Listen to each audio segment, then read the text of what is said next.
Comment s'organisent les secours en cas de catastrophes naturelles, des incendies, des accidents, et pour parler politique dans ces domaines au niveau du pays? Sur ces plateaux, M. Mbenza Joseph, bonjour, bienvenue. Bonjour, M. Crispin, merci de me recevoir dans cette belle chaîne de Télé 50. En tout cas, bravo aux promoteurs de cette entreprise. Merci, et le plaisir est partagé. Vous êtes analyste des politiques publiques. Avec vous, on parle les urgences. Ouais. Les urgences en cas de catastrophes naturelles, des incendies, des accidents. Ouais. On voit qu'il y a beaucoup de défis à relever. Ouais. Quel est l'état des lieux d'abord que vous faites dans ces domaines-là? Oui, ça c'est une bonne question et une question pertinente. Merci pour cette occasion parce que Télé 50, c'est parmi les vecteurs de communication en RDC pour atteindre les décideurs et la population. Donc, toutes catégories confondues. Alors, ici, nous parlons d'un aspect purement social qui entre dans le cadre de politique publique de l'État. Vous savez que l'État organisé, tel qu'il est organisé, il y a des institutions et il y a des départements sectoriels. Ici, précisément, nous parlons d'un secteur qui concerne la santé publique. Parce que quand on parle des urgences, il y a deux aspects. Il y a d'abord le premier aspect, c'est l'aspect pré-hospitalier et l'aspect hospitalier. Mais pour aborder dans votre question, en 2019, il y avait déjà une évaluation qui avait été faite concernant le plateau technique en ce qui concerne les services des urgences de tous les hôpitaux de référence, généraux de référence. Là, je parle du secteur public. Vous voyez, déjà 2019, la problématique avait été posée sur la table pour alerter que nous n'avons pas des structures, des services d'urgence capables de répondre aux besoins. Est-ce que Covid-19 n'était pas venu mettre à nu, en tout cas cet aspect des choses, oui. En 2020, on a vu qu'on était largement dépassé. Donc c'est pour dire qu'en RDC, il y a un grand travail à faire. Nous devons vraiment prendre, parce que la santé, ça touche la population et ça impacte les vies humaines. Alors, votre question, elle est pertinente, parce que le Covid-19 avait vraiment mis à nu notre capacité de prise en charge de malades, vous voyez, dans nos hôpitaux. Parce que c'est vraiment dans un état piteux, donc il faut pas se le cacher. Nos hôpitaux n'ont pas ce moyen d'intervention. Alors, quand en 2019, on avait fait cet état des lieux, alors il y a eu des solutions qui ont été proposées à tous les niveaux. Au niveau du sommet de l'État, c'est-à-dire de la présidence de la République, au niveau du gouvernement, en l'occurrence au niveau du cabinet du ministre et du secrétariat général. En juin 2021, il y a eu présentation du PUNIH et du MDA. Je vais expliquer. PUNIH, ça veut dire Programme national des urgences et actions humanitaires. C'est un service de l'État rattaché au ministère de la Santé publique, Hygiène et Prévention pour répondre aux besoins des urgences. Mais malheureusement, ces services n'ont pas ce moyen-là. Et il y a aussi présentation du MDA, c'est-à-dire MDA, c'est un partenaire, c'est une firme israélienne qui veut dire Magen David Adom. C'était cette présentation-là. C'est-à-dire c'est la chronologie. Pour dire que la problématique de prise en charge en cas de problème d'urgence, des secours, ont été déjà étudiées et analysées. Quand nous sommes arrivés au mois de juillet de l'année 2021, c'est en ce moment, c'est M. Eteni Longondo qui était ministre de la Santé publique. Vous voyez, on avait déjà posé la problématique de créer un établissement public de l'État en remplacement du PUNIH, qui n'est qu'un service de l'État, mais il fallait créer un établissement qui serait capable de prendre en charge cette situation, en l'occurrence l'ONUH. Mais cela a résolu quoi, enfin? Mais c'est ce que nous passons, c'est pour cela que nous passons sur votre plateau, pour interpeller les décideurs. Parce que le constat fait qu'aujourd'hui, on commence à banaliser même des morts. Le cas, par exemple, du concert du 29 octobre. Avec Fally Ipupa au stade. Avec Fally Ipupa. On n'a pas su. Est-ce que, je ne sais pas si vous aviez assez d'informations, vous qui êtes dans ce domaine, est-ce que ceux qui étaient à l'organisation avaient prévu les services de secours des urgences, parce que quand vous regroupez plus de 100 000 personnes, on dit même 120 000 personnes, parce que les billets ont été vendus au-delà du nombre de places assises, est-ce qu'il y avait des urgences, pour évacuer quelqu'un qui tomberait d'un étouffement? Il y en a qui ont des maladies, certaines maladies parfois connues ou même non connues. Est-ce que c'était prévu pour évacuer ces gens? Bon, pour répondre à votre question, mais je vais entrer en profondeur bientôt. Ce qui est vrai, nous sommes habitués au Congo à des solutions conjoncturelles. Ah, donc ça nous surprend toujours. Hein? Ça nous surprend toujours.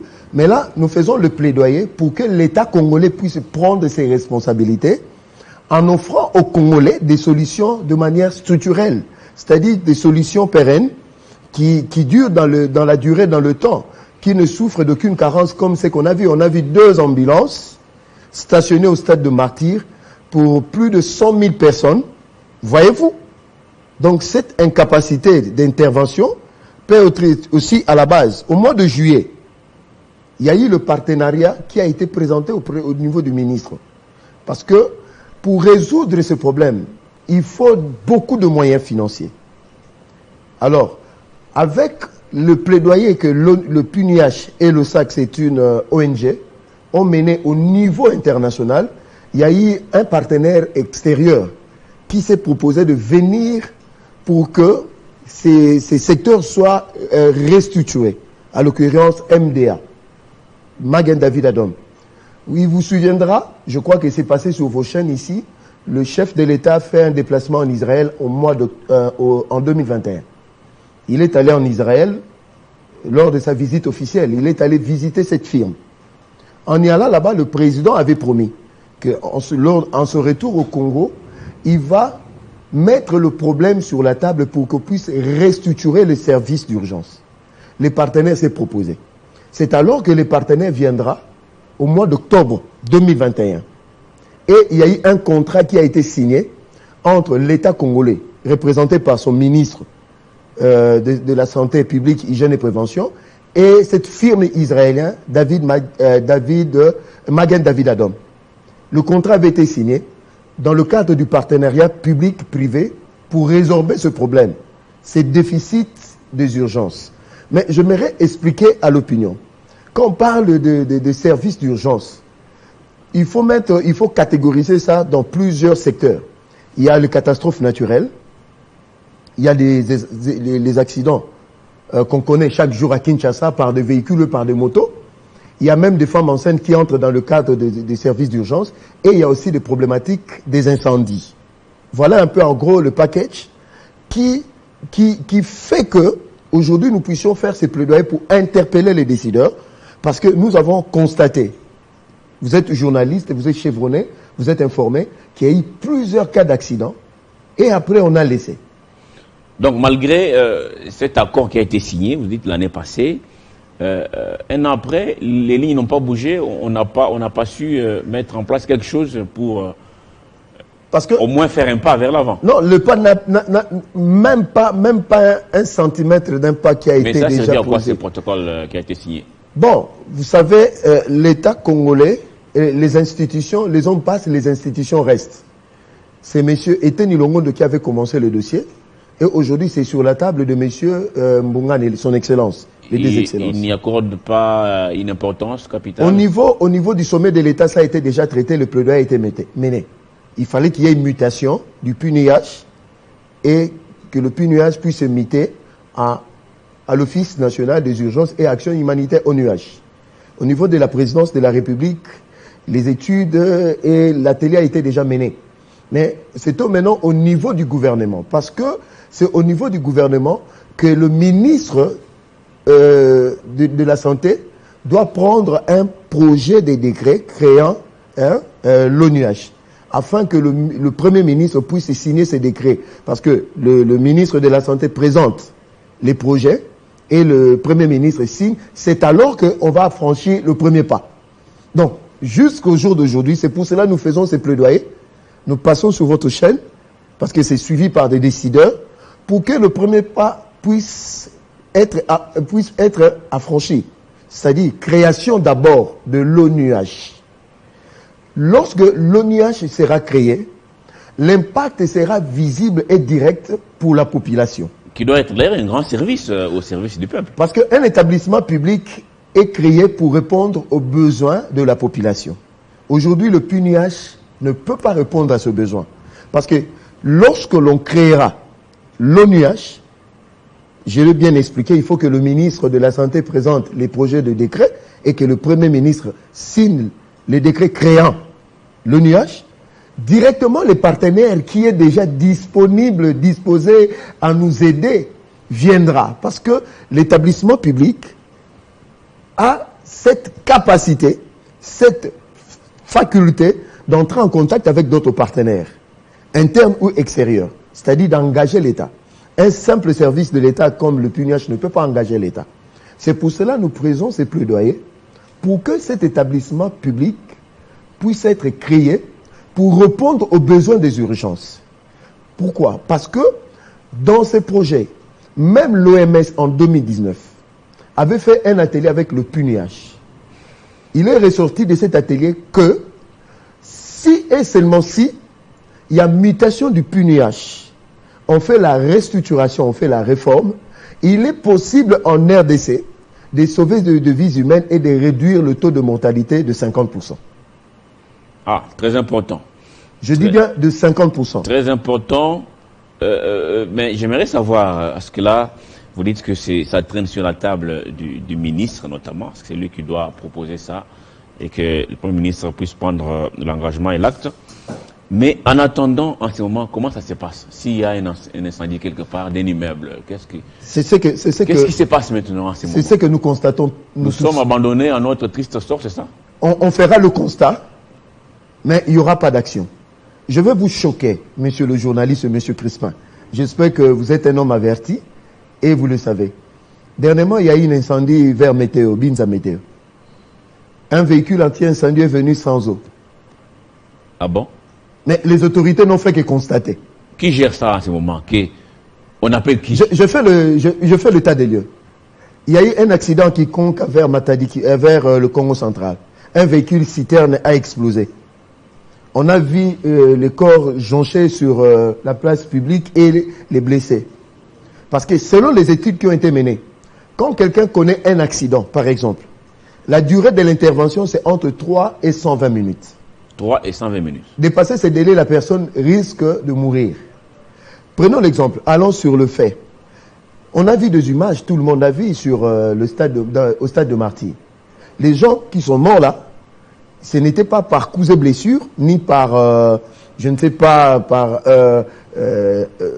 une bagarre, voilà un peu.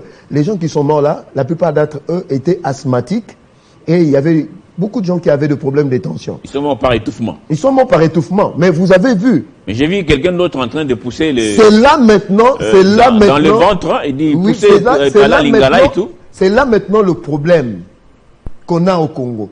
La personne l'a fait par volonté, par bonne foi, voulant sauver son prochain. Mais il a mal fait. Mais il a mal fait parce qu'il n'est pas formé.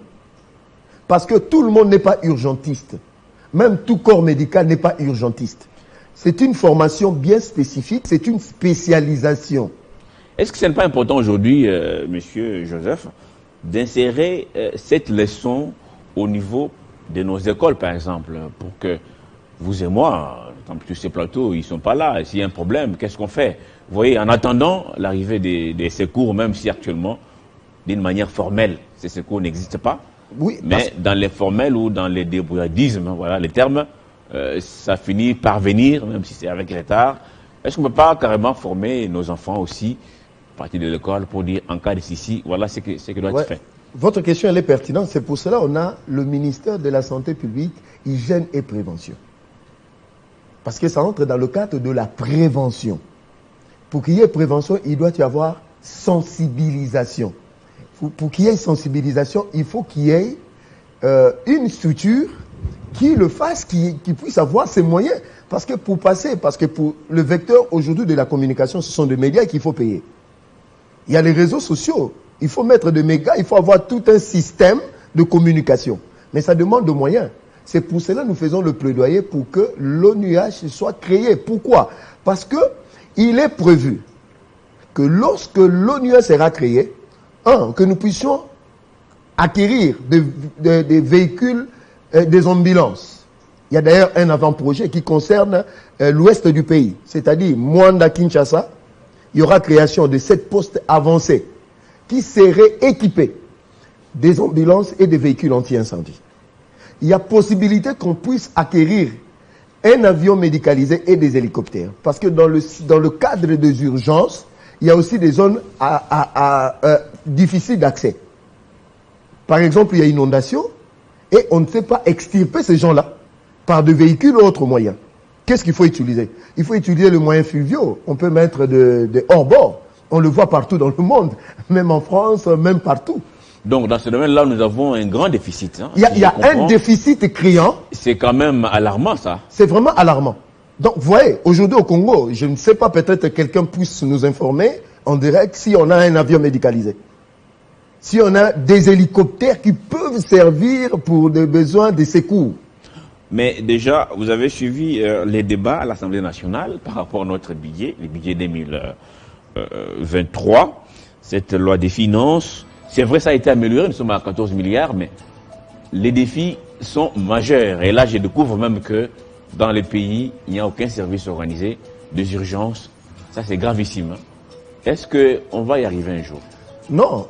Oui, le budget est tel qu'il est, parce que selon les informations à notre possession, la couverture santé universelle que prône le chef de l'État, c'est 4 milliards de dollars. Rien que pour ça? Rien que pour ça. Vous avez déjà la charge de la gratuité de l'enseignement qui pèse sur le budget, les rémunérations, les frais de fonctionnement, la gratuité de l'enseignement. Si vous y ajoutez l'aspect défense et sécurité, et vous venez ajouter encore l'aspect, mais il y a moyen d'y remédier par les partenariats publics-privés. C'est autorisé aujourd'hui. Je vous ai dit, les partenaires sont là. Il y a Magen David Adom. Les partenaires viendront tout prendre en charge? Non, il y a un partenaire. C'est-à-dire, dans un partenariat public-privé, l'État a sa part et le partenaire a aussi sa part. Vous voyez, quand l'État, il y a l'accord qui avait été signé, c'est déjà signé. Je vous informe, même le partenaire a écrit à notre gouvernement pour nous dire que non, le Congo vous traînez. Alors pourquoi ça traîne? Qu'est-ce que les ministres disent? Est-ce que vous avez fait un pas vers le ministre pour rappeler l'urgence de créer cet établissement public parce que c'est important pour la vie de nos concitoyens? Qu'est-ce qui se passe? Ça bloque à quel niveau?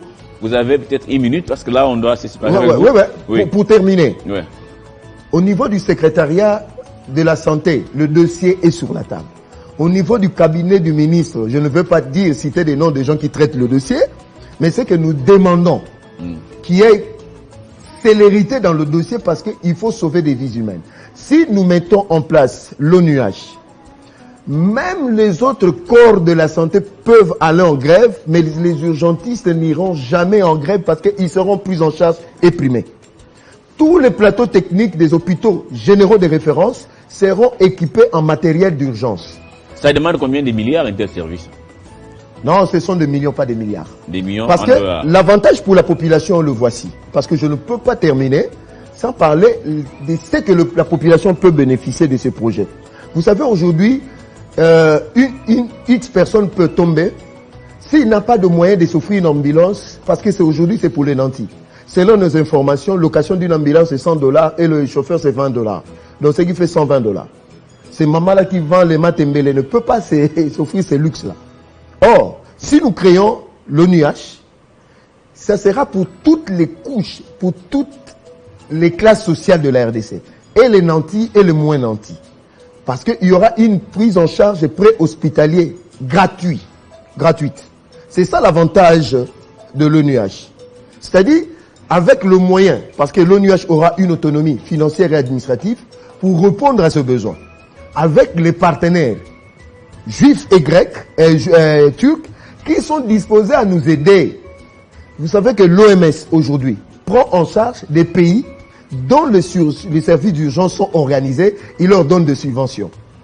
Mais aujourd'hui, nous, ça nous échappe parce que c'est pas organisé. Alors pourquoi vous bloquez ce dossier? Ceux qui sont commis à ce travail doivent le faire. J'espère qu'ils ne bloquent pas à cause de pratiques de rétrocommission. Les retombées. J'espère que c'est pas le cas. Pendant que vous réclamez votre Moussuni, il y a des Congolais qui perdent leur vie. Parce que seulement il n'y a pas eu une intervention à temps les cas de ce qui s'est passé au stade de mes martyrs. Vous avez vu des gens qui ne s'y connaissaient en tout cas pas, en train de pousser dans les ventres.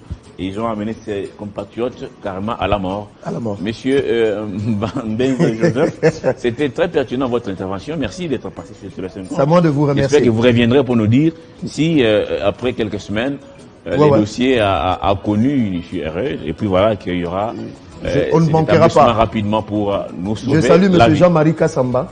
Voilà un peu. C'est arrivé. Okay.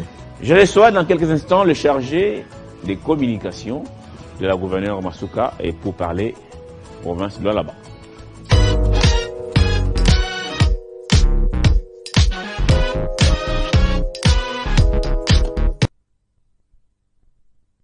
Moi, Tata Malongi Senado,